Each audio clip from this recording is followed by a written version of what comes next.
Ladies and gentlemen, SummerSlam Night 1. Man, where to begin?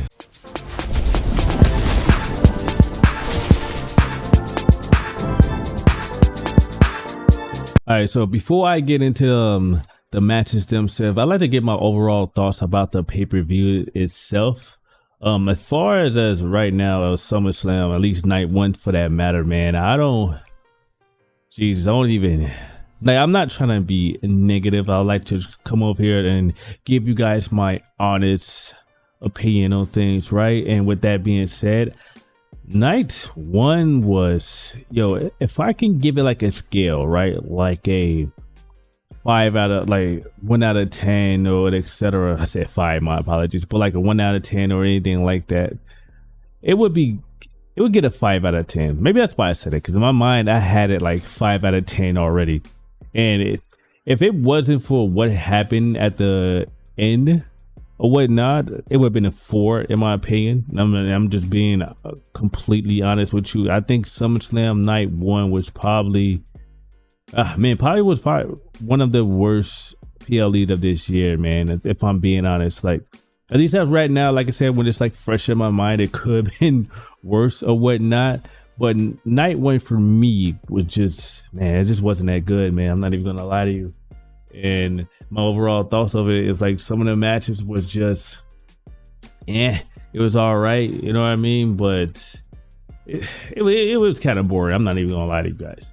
Like, it was literally like 2 matches to me that probably stood out. And one of them being like a complete surprise. I'll let you guys know when I get to that or whatnot. But other than that, man, so it didn't really feel like like SummerSlam to me, like it didn't really feel like SummerSlam like that. And I don't know, man, it would just feel like it was something missing. I feel like the crowd was, except for dead for a majority of these matches and for the for like this event as far as like Night 1 goes and etc. So I don't know, man, I was just not really feeling like this SummerSlam like that. At least Night 1. I feel like Night 2 will probably be probably like 10 times better. I think Night 2 probably had like more matches that I'm looking more forward to it, if anything, right? So there's that. But far as like Night 1 goes, I think Night 1 was just, it was pretty awful in my opinion. I'm just keeping it 100 with you. I don't think Night 1 was really that good at all. With that being said, that is my thoughts. We're gonna get straight into the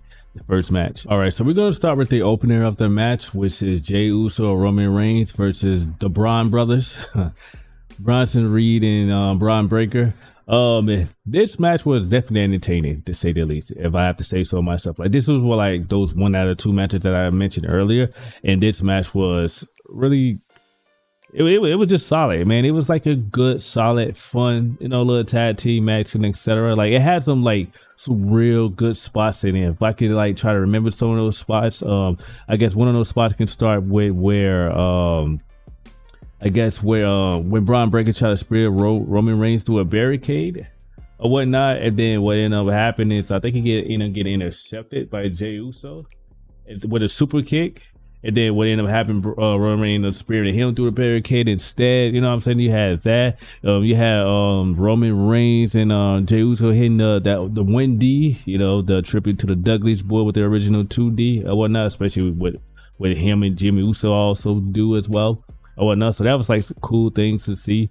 It was a lot of like in general great spot match, you know what I'm saying? I think it was cool seeing Braun Breaker try to hit his usual apron finisher. Usually he hits that like the very first time he does it or whatnot, but he ended up missing that.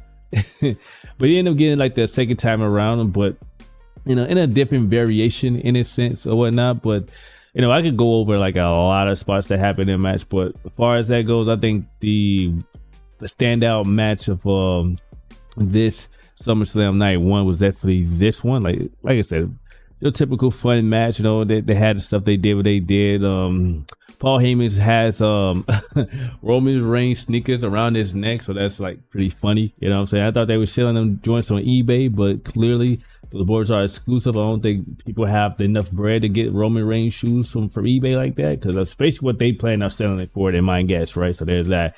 But other than that, yeah, overall, man, like I said, why it's fresher in my mind, a lot of things happened in the match, and it was a nice little fun paced match, right? It's not like it was just too many dead spots where there's like a not a lot going on. It was like just dead all over the place. Like the match did what it did, you know, it's fun, cool, straight, etc. You know, and the winners of the match, you know, being obviously Roman Reigns and Jey Uso.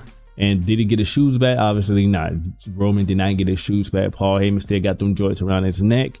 So I don't know whether you're gonna plan on snatching them joints off at any point in time. I guess we'll have to wait to find out. It'd be cool if he still has them Monday Night Raw. That'd be crazy. But nonetheless, solid match. I give that match like a good solid 3 out of 5 in my opinion. I think it was a good solid 3 out of 5 match. A good fun match to watch. So there you go. There you have it with that one, right? Our next match is Charlotte Flair Alexa Bliss versus Roxanne Perez and Raquel Rodriguez. This match here is, I ain't gonna lie, to me, this is what it kind of got like, in a sense, like this is where it started to decline for me, was with this match. Now, don't get me wrong, this match had a pretty cool finish. I'm not gonna take that away from this match. This match had a pretty cool, like, pretty nice finish at the end of it. But if we're talking about like everything else that lead up to it, it was just like, it was a match. You know what I mean? Like nothing too crazy happened. I can't really like say that I remember certain spots in this match that was like, that stand out, that had me going like, oh my god, you know, it's like I just lost my shit just watching it or anything like that. So there's that. So I didn't really get much out of it. So what I mentioned, the only spot that happened was, I think Raquel had Charlotte Flair, and you know, Alexa, being as short as she is, she looked like she was gonna go confront a bully. It looked like she was gonna swing at her, right? But then Roxanne pulled Rodriguez out the way, and she ended up hitting Charlotte Flair instead. So they played on that a little bit, which was pretty cool. I definitely did like that, right? So and what ended up happening like down the road later or whatnot, once Charlotte recovered and everything. In fact, before we get to that, we also had a near fall too. Once that mistake happened, Raquel grabbed Charlotte Flair for a Tejana bomb or whatnot, and then right after she had her, like got her in that Tejana bar, right? Then you get Roxanne Perez. She hit her with the most cleanest like pop rocks that I've seen in some recent memory. So that was pretty cool or whatnot. And then it looked like it was done for the queen, like 1, 2, 3, but then it was like, nah, Alexa Bliss just broke that up just in time. So that was like a cool, nice little false finish there. But going back to what I was saying earlier, the ending was pretty much Alexa Bliss had Roxanne Perez in a DDT, the Sister Abigail DDT, and she was looking back at Charlotte. Charlotte looked like she was on some demon time, like she on some snake time. Like, nah, girl, you just hit me. I'm about to go ahead and get my lick back. And that's what it looked like from the perspective from Charlotte when you was watching it, right? Then what ended up happening was she ended up just being booed Raquel. Alexa Bliss hits like the most. I think this Sister Abigail DDT was kind of unclean, but that's just my opinion. You may like that, but I ain't really thought it was like that. But nonetheless, you know, she didn't get that 1, 2, 3 from that, and it looked like we got ourselves a new Divas Tag Team Champion. Not Divas Tag Team. We got ourselves new World Tag Team Champions or whatnot. So there's that. So next match we got Sami Zayn versus Karrion Kross. So for me, this is where it kind of like gets into the 2 and 3 out of star matches. Maybe because it's for me, I don't really care for Sami Zayn and Karrion Kross, but I could be objective if the match was good or not. Like I could be honest, right? To me, this match wasn't really that good or whatnot. Like for me, I don't really personally could say I remember anything from this match in particular. You know, we had the usual stuff. Sami Zayn hitting this like nice backflip off the I guess the ring side, not the ring side itself, but the barricade. There we go, the barricade or whatnot. That's the only thing I remember, and yeah, that's pretty much all I honestly remember, because the match to me didn't really have like a lot of cool spots in it. It was just one of those, you know, if I could be honest, it's like if you would have seen this on Monday Night Raw, for example, right? Like you know what I'm saying? This felt like a Monday Night Raw match. I ain't gonna hold you. Like it felt like a Monday Night Raw match. So there you have that. And I get the whole thing with Sami Zayn and this Karrion Kross thing, get Sami to admit that Karrion Kross was right, like you're no different from the rest of us, you're just like us. But I just don't really care, honestly. I really don't care. I mean, I know a lot of people are happy that Karrion Kross is getting TV time. He's on TV. Hell, he's at Summerslam, you know what I'm saying? He's on a PLE, you know what I'm saying? But they ain't his first one. I think when he's at Crown Jewel, I think, or whatever. But nonetheless, like, I mean, that's pretty much all I can say for this one, man. This match really wasn't that cool, man. It really wasn't that cool. But other than that, there's that one as well. For our next match, we have Tiffany Stratton versus Jade Cargill. Now, for me, in generally speaking, this match here was okay. Sloppy, a little sloppy here and there, but it was okay. You had a counter to the prettiest moonsault, if I can remember that. You had Tiffany Stratton kicking out the Jaded and etc. But just to explain something real quick, it was this one point in the match that I personally didn't like.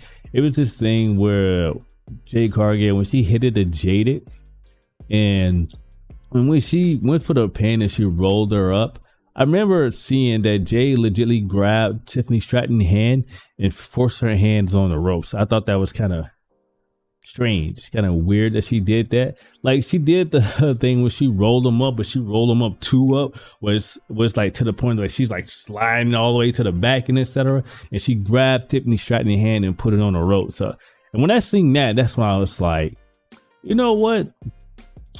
I think I know the finish of this match is gonna be, whatever. So she ended up doing that and etc. And another thing I also noticed in this match that I found that was kind of like a little sloppy was the Alabama slam that Tiffany Stratton hit. It just looked like it just didn't hurt. That was my only gripe with that. I'm pretty sure there was more, but those two are the things that stood out to me the most, right?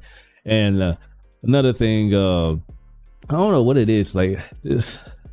The match just looked choreographed. I'm not even gonna lie, it just looked super choreographed to a certain extent. Like they just waiting on each other to make certain moves, waiting for spots to happen and stuff like that. But that's like my only gripe that I had with it, which is obviously pretty bad. But here we are with it, right? So the finish of this match was Jade was trying to go for a Jaded from the second turnbuckle or whatnot. She tried to go for the Jaded from the second ropes, like she did with Naomi, right, at Evolution. That didn't work because, man, it was taking her forever to get Tiffany Stratton in position and whatnot, which was understandable because Tiffany ended up like reversing it, and she like turned it into like I don't know what she turned it. She just flipped her over, basically. I'm going to say that she just flipping her over or whatever. Got Jay in the position for the prettiest moonsault, and bam, Tiffany Stratton won. So initially I was like shocked that Tiffany ended up retaining, because I'm like, damn, so who's gonna take his belt off of Tiffany Stratton then? Hell, I'm even thinking like they might as well just let Tiffany keep that for the remainder of the year. Let her keep it to WrestleMania, but I doubt they would do that. I'm pretty sure someone's gonna take it off of her. Hell, maybe Jay would get another crack out of that. Maybe Survivor Series, maybe, I don't know, but who knows? The next match we got Randy Orton and Jelly Roll versus Logan Paul and Drew McIntyre, and I'm not even gonna lie to you. Like, this match exceeded my expectation, like beyond that. Like this match was probably like my favorite match of the night. Like, this is shockingly my favorite match of the night. I think out of all the things that happened, this match was it for me. This match was probably better than the Roman Reigns Jey Uso versus the Braun Brawns. You know what I mean? Because this match was just insane. You got, obviously we got Logan Paul in there, so he hit the I ain't gonna say 5-star frog splash, but he hit a frog splash on Jelly Roll through the announce table, and I have to say, shout out to Jelly Roll for even taking a bump like that. That is insane. It's not even just because of that, it was just in general, like the match was just fun. Like, Jelly Roll was holding his own. He was actually doing his own thing. Man was hitting people with choke slams, he had to hit people with the "get off me," you know what I'm saying? it was just overall fun match, man. I can't even really go in too much in details with this, what I could, but I don't want to like kill it too much. I guess I am killing it a lot since I'm telling you like the results of it all, right? But No, no, this is one of the matches that I say if you watch anything for this match, I think this one should be one of the ones to watch. Like this was legitimately a fun match in my opinion. And just like that, we are down to our final match of the evening. It is Gunther versus CM Punk for the World Heavyweight Championship. And to be quite frank with you guys, this was probably like my least favorite match out of all the matches on the card. Like this match was just, oh man, this match was so boring. This match was crazy boring, man. Like look how the match design is kind of is, right? On one hand, you have Gunther, right? Gunther is a wrestler that likes to tire you out, right? He likes to tire you out, slow you down, and just like choke you out at the end. Like he plays a very slow, methodical match, wrestling match. You know what I mean? And then on the other hand, you have CM Punk, who just ain't that guy like that. You know what I'm saying? And I like CM Punk. I really do. I like CM Punk, but he just ain't that guy in the ring like that. To be honest, he is a guy that seems like he gets tired easy. He needs to be carried, and Jesus Christ, man! Like this match was long as hell for no reason, man. Long as hell for no reason. Obviously, I'm gonna tell you what happens. Like it's like a 1,000 chops, 1,000 slow pace. Bro, I'm not. It was just so boring, bro. It was hard to stay locked into this match, bro. I was like, I'm not even gonna hold you. I was like on the phone, etc. Like. It was just not it, bro. This match was not it. Like if anybody tell you that this match was lit or this match was that match, bro, I'm not gonna tell you they're lying because it's opinion based anyway. So, and I understand that. But in my opinion, the Jey Uso versus Gunther match at WrestleMania was 10 times better than this. Like it was just the thing that CM Punk was just, I feel like he just got carried throughout most of all this stuff, man. There's only one thing significantly that happened, like before. Like after the match, I'm gonna get into that, right? Was that, you know, Gunther was on the announce table, you know, doing Gunther stuff, show bunny, hey, look at me on the ring general, right? And then CM Punk grabbed his leg, phew, you know what I'm saying? He fell on it, and then once he fell, CM Punk went to go chill in the corner. Like that's what I'm saying. It was like a lot of stuff like that going on, right? And once you see Gunther get back up, he's like bleeding from his, I don't know where he's bleeding from. I don't know if it's from his nose or from his forehead. It was like blood all over the blood was just all over the place. I'm not editing this out. I'm gonna keep this here because it's authentic, you feel me? But yeah, so that happened, and then ended this match just to get to it, because like I said, a lot of stuff in the match was just like boring as hell, you know what I'm saying? So the ending was basically, put it like this: CM Punk got him with a GTS. You know, hit him with one GTS, had Gunther just towering over like this big long tower, bro. He was just like towering, head up in the sky and just wobbling, you know what I mean? Then CM Punk grabbing again, hit him with another GTS, and there you have it. CM Punk is your new World Heavyweight Champion, right? So celebrating is all to do, you know, CM Punk celebrating, etc. Then guess what happened? Dun, dun, dun. You know what I'm saying? Seth Rollins comes out, right? He comes out with the crutches, you know what I'm saying? Coming out with the crutches, etc. You know what I'm saying? Glasses on, you know, looking at Seth Rollins as usual or whatever. So at first sight, it looked like he was just warning CM Punk, yo, I got the money in the bank, so don't get too comfortable with that title. You know, that's what it looked like, right? The man hit the most coldest turnaround, right? He turned around. Then guess what he did was he dropped the crutches, took the glasses off, looked back, grabbed a briefcase, just start running towards the ring. And I was like, oh man, I thought this man was injured. I guess it was a work at Saturday main event, unless it wasn't. I don't know. I'm not really sure, but it looked like it was since he was here. Unless it was an injury, it just wasn't that bad. It was just that bad for that match, maybe. I don't know, but. Yeah, CM Punk ended up beating the crap out of him with the suit briefcase, just beating the hell out of him. You know what I'm saying? Just beating the hell out of him with that. You know what I mean? Then the next thing that ended up happening, he hit the man with the curve stomp. 1, 2, 3, bam. Punk had the title for like 5 minutes. I heard they say like 5 minutes, and That was just sad, bro. I was like, damn. After 10 years, they said CM Punk finally get the World Heavyweight Championship again, only just to be ruined by a D1 hater. That name is CM Punk, which I mean, a D1 hater that is named Seth Rollins, bro. That is insane. That is crazy. But hey, it is what it is, and that's how SummerSlam ended. Now, again, going back to my thoughts earlier, man, the SummerSlam night one, again, to me wasn't that good. If I could give it a rating, it would be like a 5 out of 10, like I said earlier, because it just wasn't that good, man. It just wasn't that good in general. Only 2 matches stood out, and that was like the Roman Reigns and the Braun Rons with Jey Uso, and surprisingly Randy Orton, Jelly Roll versus Drew McIntyre and Logan Paul, and those were the 2 standout matches. Other than that, bro, like I said, the main event match itself, CM Punk was just so gassed out, man. That whole entire match was just like, I just not messing with it. It was too slow, too methodical for me. I couldn't watch it. As far as that goes, that is your SummerSlam night one review from your boy DM Smith from DM Nation. You guys let me know how you guys felt about SummerSlam. Do you like it? Do you feel like it was disappointing? You feel like it could have been more, etc. or whatnot? Oh, just by the way, just to add, Cardi B was the host, but it didn't feel like she was. Like, she was there just from the opening beginning, and that was it. Nothing more, nothing less. She said some things. She said, yo, y'all, are you guys ready for this? And that's pretty much was it. So Cardi B didn't get involved in nothing, at least not as of yet anyways, you know what I mean? But other than that, yeah, that was that. But other than that, did you guys like SummerSlam night one? Are you guys looking forward to this night two? Let me know in the comment below. Other than that, you guys take care and see you in the next one. Peace.